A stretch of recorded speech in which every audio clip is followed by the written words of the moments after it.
Marvin Harrison Jr. under a microscope. Is it time to panic? Is it just a rookie getting his legs in the NFL? Is it play calling? Let's discuss.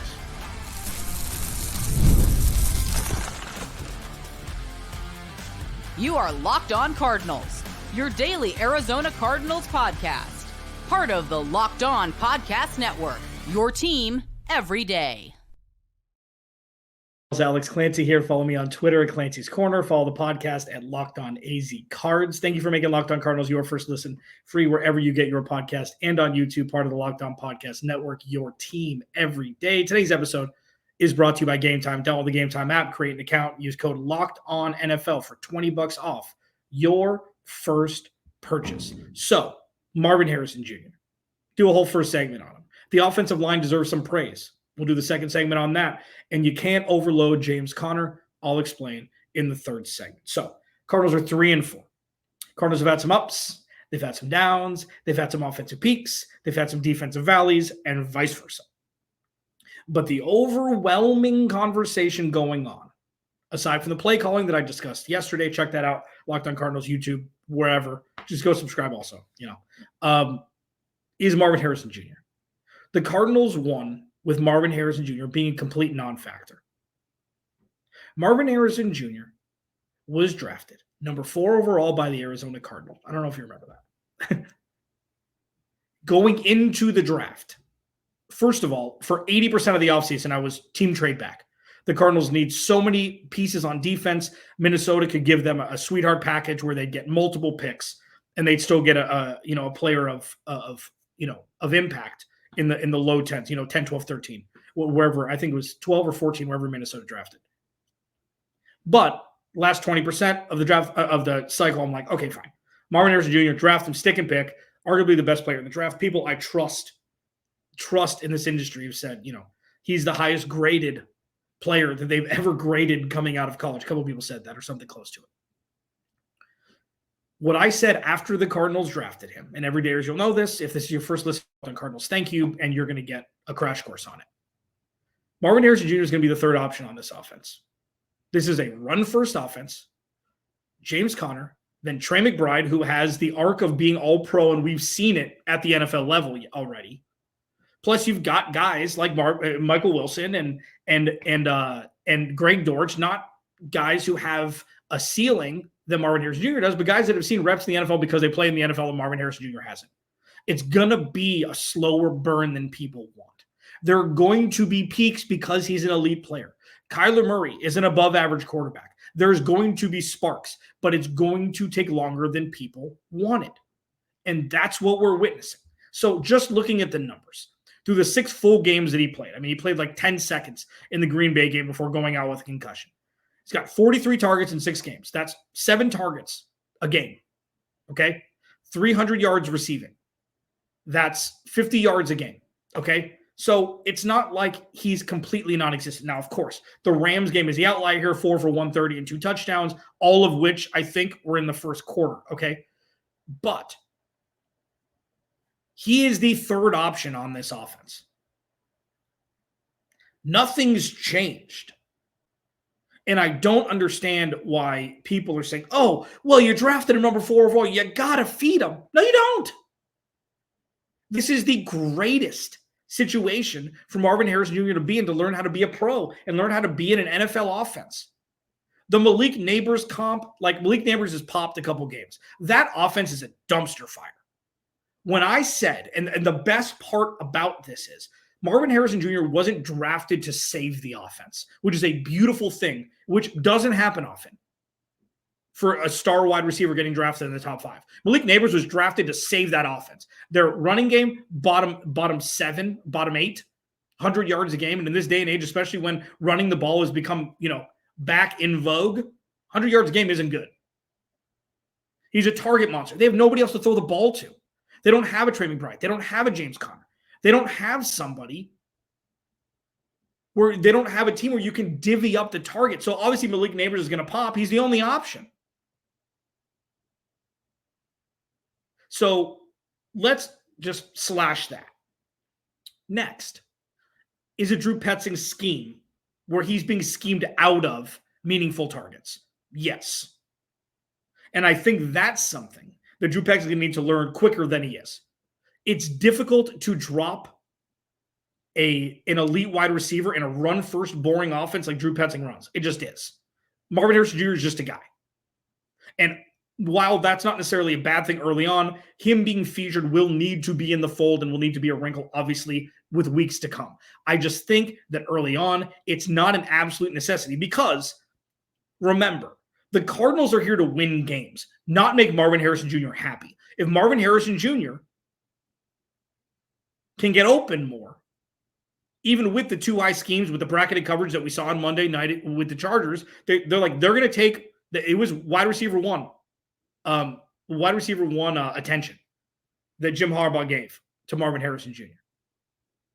Is it scheme? Partially. And that's stuff that can get worked out. That's not something that is a death sentence. Like, oh no, they drafted somebody who can't play football. No, it's Drew Petzing needs to figure out how to get him more involved. But the offensive scheme has been pretty fine. It's been pretty okay fine. And I don't think forcing Marvin Harrison Jr. the ball when he's not open is going to help that. Is it on Kyler Murray to get him more involved, irrespective of scheme? Because Kyler can check out to anything you want at the line pretty much. Partially. That comes with building rapport. It comes with reps. We've seen a lot of it on the 50-50 balls, on the timing balls, and things like that. That's something that needs to get better. Absolutely. A lot. I would say more of this is on Kyler Murray than Drew Petzing. But all in all, and on top of that, he's had a couple drops. That has nothing to do with it. Okay. I will acknowledge, his body language Monday night. He looked defeated. And I don't think that has anything to do with him not getting the rock. I think that has to do with, this is what an NFL defense looks like when all eyes are going to be on me. And it's not defeated. He hasn't felt that before. It's like what Kyler Murray went through when all he had to do until getting to the NFL was just roll the ball out and go ball because he was usually the best player on the field. It makes it look worse because Malik Neighbors' numbers. It makes it look worse when Jamar Chase came in and just balled out right away with his college quarterback. It makes it look worse when other young receivers get it faster. And he's played 6 full games, and he's in the third option slot so far in this offense. This is going to be it's going to be something that is going to evolve constantly. And I think it's something that is going to get better and better. This is something that isn't a negative. It's a wait and see. And by wait and see, it's like wait and see if this will work. It's wait and see when it will. This is a very existential conversation because there's got to be a finger pointed at somebody. There's got to be a finger pointed somewhere because Marvin Harrison Jr. isn't averaging 100 yards receiving every game, 6 games in. The one thing that I think needs to change immediately, and I think that we saw the broadcast with Dan Orlovsky and Lou Riddick Monday night, where it's like, give him the ball in one-on-one. That's right. Especially inside the 10. Get him the ball in one-on-one coverage that's not a fade route. Just go throw the ball up a little bit and let him go get it. Those things are things like it was 4th down against San Francisco that extended their, that drive in their season. Threw the ball to him in the most key of spots. Threw it up, let the young receiver go get it. There's got to be more times where Kyler just says he checks out and he sees Marv one-on-one against a slot corner or against a backer in the slot. It's like, you know what? Just have Marv throw and just throw it up the seam and have Marv go get it. That's one thing that I think needs to change. And I think it will. It's going to take a little time, but I think we're going to see that more times than we won't moving forward. All in all, this is much ado about nothing. 6 full games in for Marvin Harrison Jr. I know he played 7 weeks. I know he was out for the majority of the Packers game. I'm saying 6 full games. It's going to change. This offense is going to hum without Marvin Harrison Jr. It's going to be the same without Marvin Harrison Jr. It can level up, which it needs to, with the infusion of the young receiver. And that's something that we'd like to see sooner rather than later. Locked On Cardinals, your team every day. The defense deserves the offensive line. Defense. What are we doing here? The offensive line, well, the defense too. I screwed that up. I'm not editing. I told you. I don't edit these. I know how to. I've worked in radio for 15 years. I know how to edit audio and video. I don't want to because I want you to see the real quirky me. Locked On Cardinals, your team every day. The offensive line gets their flowers next. This episode of Locked On Cardinals is brought to you by our friends at Bink, FanDuel. So, America's #1 sportsbook, FanDuel. Heard of it? If you haven't, listen. NFL fans, you can start with a big return on FanDuel. So when you get a hunch in the middle of the game, you can check out the latest stats, view live play-by-play, and so much more on the same page where you place your bets. You got your cheese in your account. You're like, well, I want to bet on this game.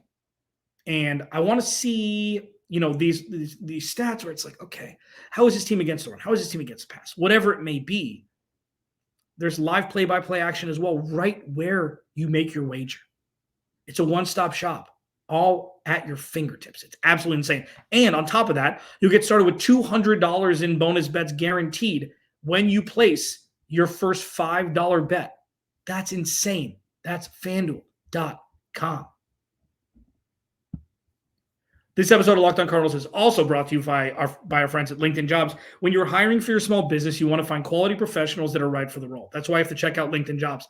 LinkedIn Jobs has the tools to help you find the right professionals for your team faster and for free. LinkedIn isn't just a job board, man. LinkedIn helps you hire professionals you can't find anywhere else, even those who aren't actively searching for a new job, but might be open to the perfect role. In a given month, only 70% of LinkedIn users don't visit other leading job sites. So if you're not on LinkedIn, you're looking in the wrong place. On LinkedIn, 86% of small businesses get a qualified candidate within 24 hours. Hire professionals like a professional on LinkedIn. Post your job for free at linkedin.com/LockedOnNFL. That's linkedin.com/LockedOnNFL to post your job for free. Terms and conditions apply.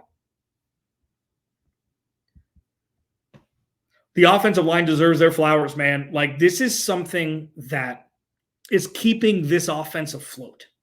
And the offense has been up and down, yes. Kyler Murray hasn't played great at times, yes. Drew Petzing's play calling hasn't been great at times, yes. And the offensive line has been a constant. This is preparation. This is coaching. This is cohesion. And this is having depth for guys who can just step in and play ball when injuries arise. Paris Johnson Jr., have you talked about him recently? No. He's doing his job. Paris Johnson Jr. was 100% steal at 6 when the Cardinals traded back and then traded back up. Yalta Froholt, steal. Got his extension, rightfully deserved. Evan Brown has played great at left guard. Will Hernandez goes down. Isaiah Adams comes in, rookie out of Illinois, comes in and just plays stand-up NFL pro football as a rookie at right guard in Will Hernandez's place. And then Kelvin Beachum, aside from being an absolute statue and Khalil Mack blew by him one time, he's been fine. He's been serviceable. He's been exactly what you want Kelvin Beachum to be when Jonah Williams goes down and you have your veteran swing tackle on the roster. It's been good. And understanding the scope of what an average to / above average offensive line, which is what the Cardinals have been, across the NFL, bad offensive lines are wreaking havoc on good offense. Look at the Jets. They've got a terrible offensive line. Aaron Rodgers has no time. Look at all those skills. That is a Madden uneasy roster over there, and they can't put up points. The Dolphins, poor Tua, is coming back. You think on Sunday, I'm talking to Kyle Krabs on Thursday show for Crossover Thursday with Locked On Dolphins. That offensive line is an issue. There's so many teams that are dealing with offensive line issues. And the Cardinals have issues across the board like any team does. But the offensive line isn't one of them. And when Jonah Williams comes back, like, there are rumblings that he could come back this year, which would be great. We haven't even seen him. He went down on like the second series. First series, second series in week 1. What the Cardinals have shown, what Monty Ossenfort has shown, is the antithesis of what Steve Keim did. Now, Steve Keim did better things at times than Monty Ossenfort has done so far. Like, it's a learning process with Monty Ossenfort, first-time GM. Monty Ossenfort knows offensive linemen. He knows offensive linemen. And the dipsy doodle he did on his first draft, trading back from 3 to 12 and then trading from 12 up to 6, giving only the second round pick they got from Houston and the trade back. Harrison Jr., left tackle. They got their left tackle. Signing Yalta Froholt. When it looked like John Gaines could potentially be the starting center for the team, he played left guard and center at UCLA, then goes down with a season-ending injury. Yalta Froholt's there, and he's been great. Yalta Froholt has been great. He has been above average. And then Will Hernandez, retaining Will Hernandez, and obviously he's out for the year this year, but Monty Osborne, one of his strengths is targeting offensive linemen. Isaiah Adams looked to be a steal in the draft. He's been plugged in when Will Hernandez, who is, arguably the best offensive lineman the Cardinals have had over the last couple of years, comes in, plays fine against one of the better defenses, one of the better fronts in football. Now, there's going to be ups and downs with him naturally because he's a rookie. And I think his natural position is left guard. I need to check on that. I think his natural position is left guard, but he got thrown into the right guard position, and then you got Kelvin Beachum. Like, if there are position groups that you trust on the Arizona Cardinals, I think, aside from the run game, I think they would be number 2, ahead of Budda Baker and Jalen Thompson, maybe tied with Kazir White and Mac Wilson on the middle linebacker roles, middle and off-ball linebacker roles. Like, I think those are the 2 that you trust. They've been great. They've given up very few sacks. Kyler Murray's had time. Now, the one little wrinkle here that is going to be fascinating to see what Drew Petzing does, and we'll talk about more about this as this continues. Kyler Murray's not a traditional pocket quarterback. He had 2 balls batted down at the line early on in the game. I wonder if there's going to be a wrinkle where they roll out the pocket more than they have, where it's like a phalanx, where it's like Kyler Murray's protected and you can move him so he has protection where he can, run and throw off one foot and do what he does with such ease with the protection instead of having a linebacker coming at his chin strap. That's going to be fascinating to see if they're going to move him a little, if they move the pocket a little bit more, because the pocket as is has been good. Now, the depth of pocket, I think, is something that is going to be, it's going to be a struggle because they've given Kyler Murray deep pockets. Okay, Yalta Froholt, Evan Brown, and either Will Hernandez or Isaiah Adams have been providing push in the interior of the offensive line. It just doesn't matter because Kyler Murray's not 6'4". So I wonder what they're going to do with the wrinkle with that, because there's going to be some things going to need to change if the Cardinals are going to want to take that next step. Kyler Murray's not going to grow. So they're going to have to figure out exactly how to utilize everybody's strength in an effort to make that unit much more efficient. And it'll be interesting to see what happens with that. But flowers all day for the offensive line, especially over the last couple of weeks. You cannot overload James Conner. I've talked about this multiple times. Nobody's listening to me. Maybe they will now. Locked On Cardinals, your team every day. This episode of Locked On Cardinals is brought to you by the Game Time app. I love the Game Time app. Game Time has a new feature called Game Time Picks. It makes getting tickets to see your favorite teams play live even easier. Game Time Picks filters out the fluff to show you incredible deals on great seats, so you don't have to waste time searching thousands of tickets. So, on top of that, they have all-in pricing. It's a thing you toggle. You have to go into the app and you toggle to all-in pricing. You go to, in effect, whatever it is, whether it's Sun tickets, Cardinals tickets, whatever it may be. And instead of seeing okay, that's the face value ticket, then the taxes and fees and everything, or you can just do toggle. It shows you the total number out the door if you want to buy those tickets. Absolute game changer. Seat views. You get a panoramic seat view from the seats that you click on before you buy them, so you know exactly what the viewpoint's going to be. It's an absolute game changer. Once again, take the guesswork out of buying tickets with Game Time Picks. Download the Game Time app, create an account. Use code LOCKEDONNFL for $20 off your first purchase. Terms apply. Again, create an account and redeem code LOCKEDON NFL for $20 off. Download Game Time today. What time is it? Game time. The James Conner situation is fascinating every year. Fascinating every single year, because he's the heartbeat of the offense, because the run game is the heartbeat of the offense. James Conner has been overused every year the Cardinals have had him. He had his first 1,000-yard rushing season last year. I don't care what the actual totals are, receiving, rushing, yards. The usage is through the roof. And it's something that's not sustainable.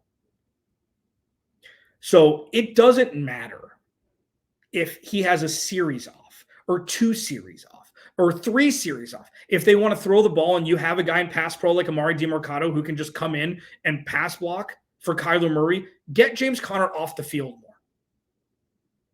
And while it's not fun when James Conner's off the field, it's not as great, and sexy of a product when James Conner's off the field, it doesn't matter. You need James Conner for 17 weeks. If you want to compete in this league, you need an RB1. The Cardinals have a bona fide RB1, and they're utilizing him as such. And we've seen this story too many times. Overused for the first 10 weeks, he gets hurt, and then the offense falters. The Cardinals have more weapons than they ever have. Getting Trey Benson, who's questionable to play, didn't play it really at all on Monday night. Emari Demercado had a couple snaps here and there, but they need to find an elixir. I don't know where Michael Carter is. Michael Carter was great last year. And I know the games didn't really matter because the Cardinals had such a bad win-loss record. They need to find somebody to spell James Conner who can do both, who can run the ball and catch the ball out of the backfield. They need to do this now. They need to be preemptive because if James Conner gets hobbled and misses a game, and then it's like, oh no, now what? Then you've got 5 running backs. You don't know which one you trust. They don't trust any running back aside from James Conner because none of the other running backs are getting any reps. Trey Benson got 1 series, full series, the second half of Green Bay when James Conner was on the sideline when he was a little hobbled, but they got to utilize other players. They've got so many running backs on the roster. Guys who have had reps outside of, Trey Benson, like Emari Demercado had RB1 carries last year for a chunk of the season. And Michael Carter had his reps too. I don't know what's going on, but they cannot afford a James Conner injury. They can't afford. And on top of that, and this is very Cliff Kingsbury-ish of me, it's the same kind of thing. And it's 6-1, half a dozen of the other with Drew Petzing and Cliff Kingsbury. Relying too much on James Conner stagnates the offense. It's like James Harden or Luka Doncic dribbling the ball for 23 out of 24 or however many seconds, 24 seconds on the shot clock, 30 seconds, whatever it is now, on the shot clock. It's like, what? The rest of the offense just, what are they going to do? What are they going to do? So with Kyler Murray there, I think an uptick in throwing the ball will keep defenses honest more. You saw lighter boxes by the Chargers midway through that game because the Cardinals were able to move the ball a little bit through the passing game. They need to figure out a part 2 or plan B to James Conner to spell him more than the 15 or 20% that he's getting rest now. It's not sustainable, and it doesn't end well. We've seen it every single damn year he's been here, and it's not his fault. I call it getting Arian fostered. He gets so many touches in such a short period of time. He's a human being. Doesn't matter how strong he is. Doesn't matter how long he's in the weight room or how much he rehabs and sports massage and all that stuff. They need other options who can run the ball. Hopefully not named Kyler Murray. They've got so many running backs on the damn roster. Use them. Use them. And if it doesn't work on a series, go back to James Conner. I don't think that it's, first of all, it's not sustainable. We know that. Second of all, it's worked. And once you get lulled into a sense of security that something's working, you continue to go back to the well, it stagnates everything else. And I know this is a run-first offense. And I'm glad that it's a run-first offense, honestly.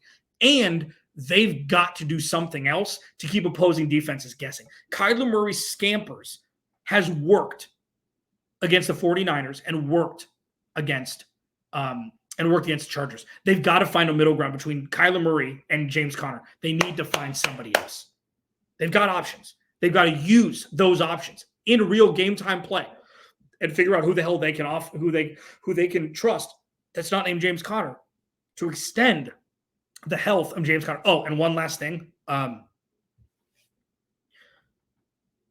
don't know how you can look at what James Conner's done since he's been here and not think that he needs to be extended after this season. Oh, he's going to be 30. So what? Stop thinking with everything that everybody says and spews down people's throat as gospel. Like, just be like, hey, has James Conner been good? Yes. Does he look 30? No. Is he worth a contract extension? Yes.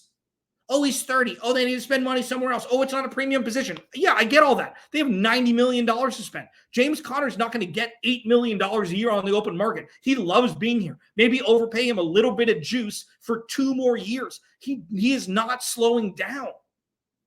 I don't understand what's like, no, let him walk. He's going to be 30. I'm smarter than you. Once somebody turns 30, then he goes downhill.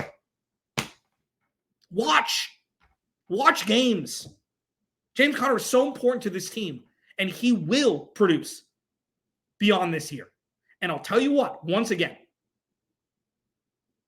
while I know the Cardinals need help on defense, the Cardinals have 2 rising talents in Garrett Williams and Max Melton. They have Kazir White and Mac Wilson, who are a match made in heaven in the middle of the field. Buda Baker's fine. Rabbit, Dadrian Taylor-Demerson is going to take the place of Jalen Thompson if they want to move off from him. The offensive line's good. They need like 3 pieces on defense. They got a lot of money to spend. You can give James Conner 2-year, $15 million with $10 million guaranteed and be fine. 31 other teams are going to be looking at James Conner's inbox if the Cardinals let him test free agency. Re-sign him. Continue the culture movement with this team, with the pillars of this organization. Shame on you for thinking that James Conner, oh, he's going to be 30, is reason enough to let him walk. Stop it. Alex Clancy, Locked on Cardinals. Kyle Krabs, crossover Thursday. Locked on Dolphins, Locked on Cardinals tomorrow. Remember, without you. I'm sorry. I didn't mean to yell. Remember, without you, there is no me. I'll talk to you.